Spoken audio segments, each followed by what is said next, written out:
بسم الله الرحمن الرحيم. السلام عليكم ورحمة الله وبركاته. This is Dr. Halimah, and today's lecture is lecture number 13, and it is about practical number 3, you know. And as I said in my two previous lectures, that the number 11, 12, and 13 would be about practical lectures. Again, as I said, we will be talking about talking about the variety of translation of excerpts, and we will be selecting examples from contemporary poetry and examples from general orations. And we will have an example from a short story. You can see that most of, or well, not most, all of our examples are literary examples. You know, literary texts.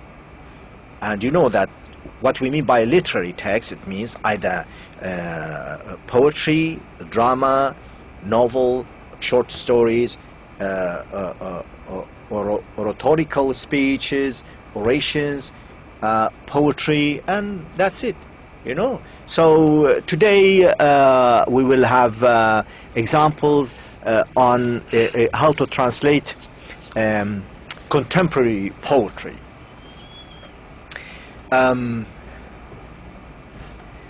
Contemporary poetry has its own features, has its own messages, has its own structure, has its own style, and so on and so forth. But again, whether it is Arabic contemporary poetry or English contemporary poetry, it is still poetry, and it has its own rhyming, its own versification, its own rhythm and stylistic features, and so on.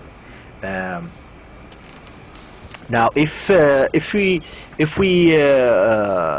take this poem as an example and try to translate it into Arabic and see, you know, whether you would be able to do it, or again, or to even identify which is the most appropriate one.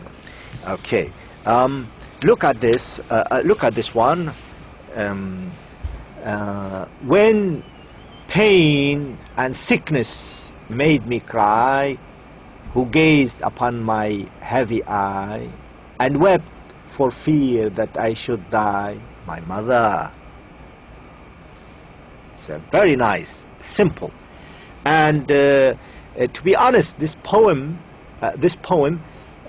is written, or was written, for children, to make them love their mothers. So look how they encourage children there to love their mothers.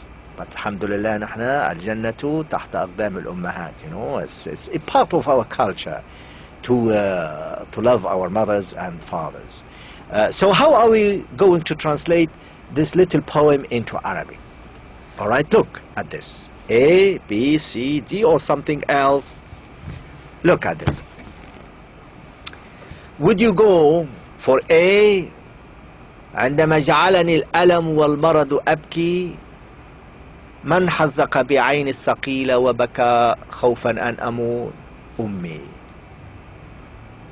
عندما أبكي من ألم أو مرض من ينظر بعين الثقيلتين ويبكي خوفا من أن أموت أمي.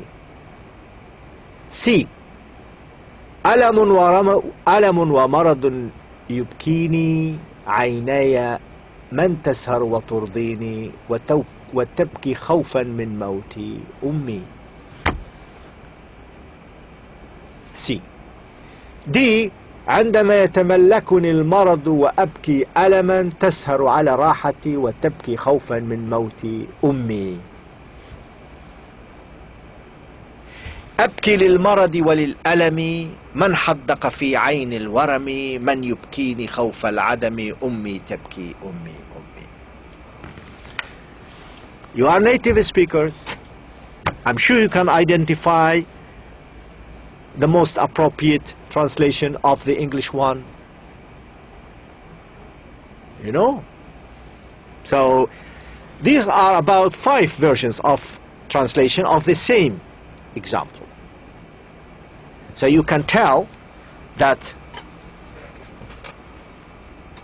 the people translate differently, but doesn't mean that every translation is really good.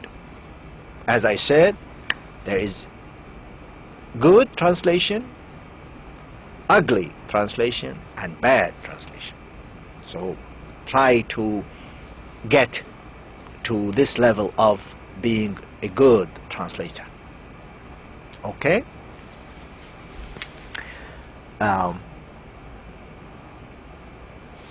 This poem from Arabic into English, a verse.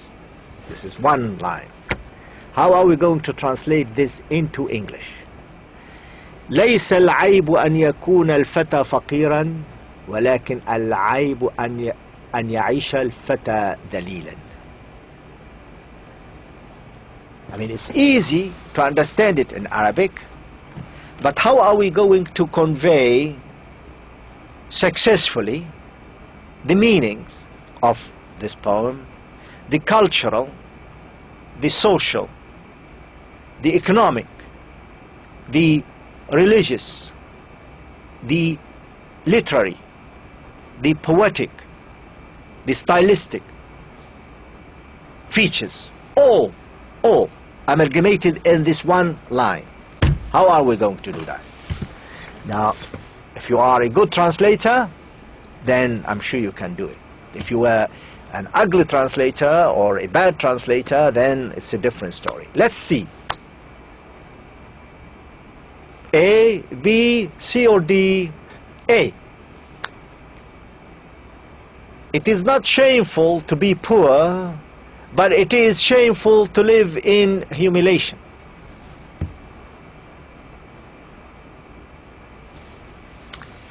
No comment. To be poor, it is not a shame, but it is to live in humiliation. C. It is not a shame to be poor, but it is to live in degradation. D. It is not a shame to be poor, but it is to live in disgrace.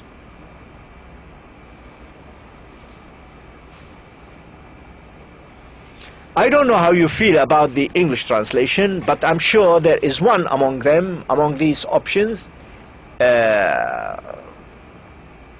good enough, you know, to be the translation or the equivalent or the, you know, the translation of the top one. So this is just an example. I'm sure there are some people who could really do a better translation.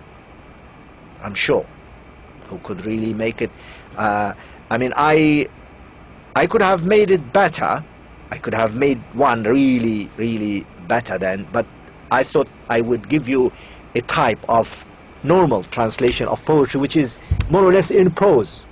This is a prose, not poetic in English, but it's in prose, let's say. But it's good. It's a good prose, you know. Now we move to general orations. We move to general orations. If you want to translate general orations from Arabic into English, or from English into Arabic, then you need to, again, you need to really understand the text very well. You need to try to pass the communicative purpose of it, and you need to make sure that your style is a style that that causes the same effect and the same emotional impact on the reader as the original text. Look at this. Bribery is a religious crime and a national betrayal. Help us fight against bribery. A, B, C. A. الرشوة هي دين الجريمة ووطن الخيانة فساعدنا على محاربة الرشوة. Does it sound Arabic? I don't know. B. الرشوة اسم تعاقب عليه وخيانة للوطن لنحاربها معا.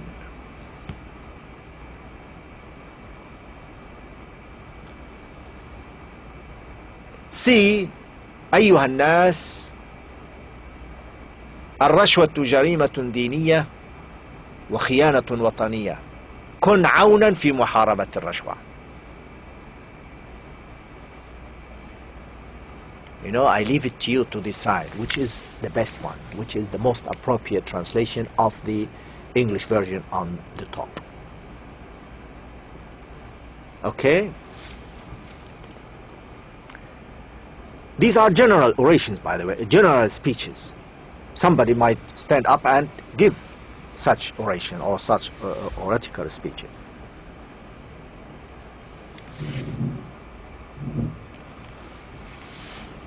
Another one in Arabic this time. أيها الناس الفساد كالوباء إذا سكتنا عنه انتشر وإذا حاربناه انحصر فلنكن معا في مكافحة الفساد. Somebody delivering a speech about al-fasad. How are you going to translate this, first few sentences? A. O people, if we remained silent about epidemic of corruption, it would spread, and if we fought against it, we would limit it. Let's be together in the fight against corruption. No comment. Oh people, corruption is like an epidemic which would spread if we were quiet about it. But if we fought it, it would shrink. So be a partner in the fight against corruption.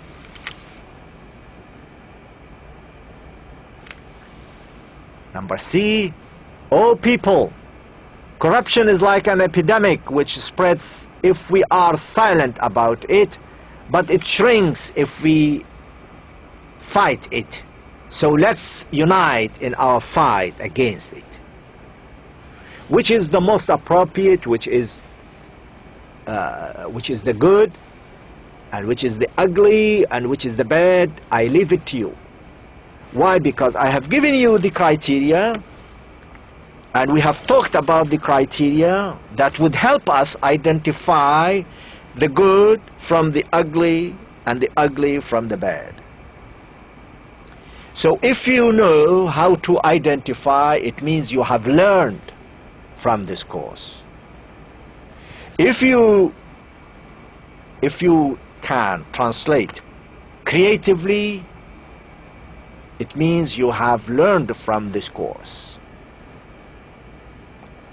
If you have developed this feel of appreciation of different translations, it means you have learned from this course. Really. If not, then I'm sorry to say that you haven't learned from this course, if you haven't achieved the things I've just said. So you need to really revise and reconsider and read. And when you have finished, for instance, a seminar, you say to yourself, okay, Ahmad, have I learned it properly? Can I apply what I have learned to real life problems?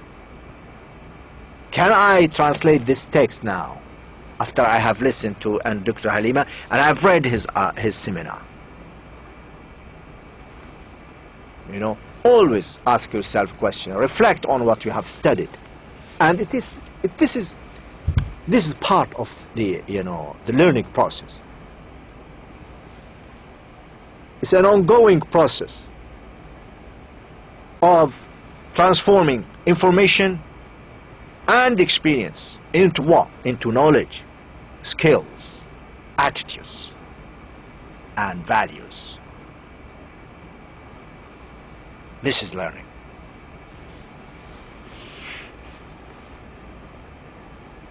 Okay. Now, the last example is an excerpt from a short story, and translating a short story, as you know by now, you need to really translate it to translate or to make a crude draft first, and then you leave it aside for some time. Don't refer to it, and then start translating. Translation proper. In other words, rewrite and revise and check, and you need to really check the social and the linguistic and the psychological and the rhetorical aspects of the text when you are translating a short story. All right? Now let's see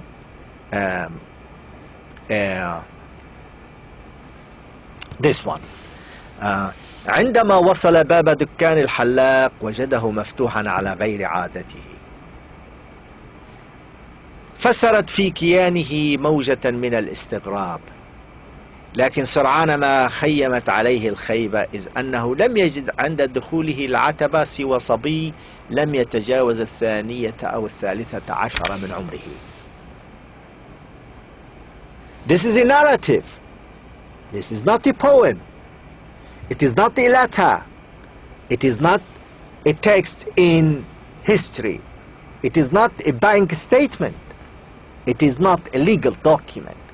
It is a story. Now, you have to live in the environment. You have to live the atmosphere, the environment, the setting of a short story to be able to translate it into English. Now look at A, how he translated it. When he arrived at the barber shop, he found the door open as usual. He was surprised and very glad, but quickly a cloud of disappointment filled him, because he did not expect to find a young boy who was about 12 or 30 years of old working alone. This is A. B. When he reached the door of the barber shop, he found the door open unusually. This brought into him a wave of astonishment, but suddenly he was disappointed because he saw a boy of 12 or 13 years old inside as he entered the shop. C. When he reached the door of the barber's shop, he unusually found the door open. Initially, he was happily surprised, but his happiness quickly disappeared, and a wave of disappointment went through his veins because he only found a boy of around 12 or 13 years old as he stepped into the shop.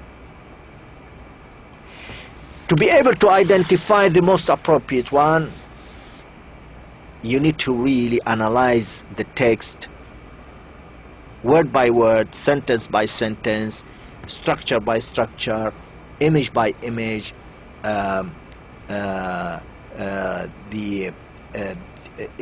it have an effect? The effect of A on you, is it the same effect as B or C? So you need to really ask yourself about this, you know.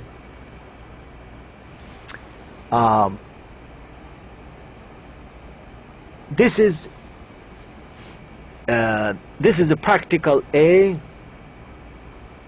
and it is about a poem.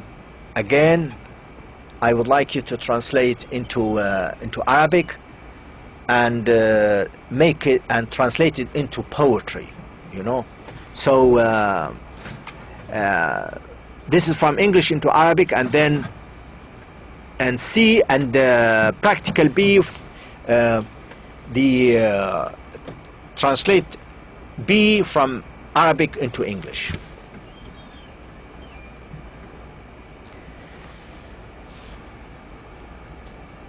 before I really submit,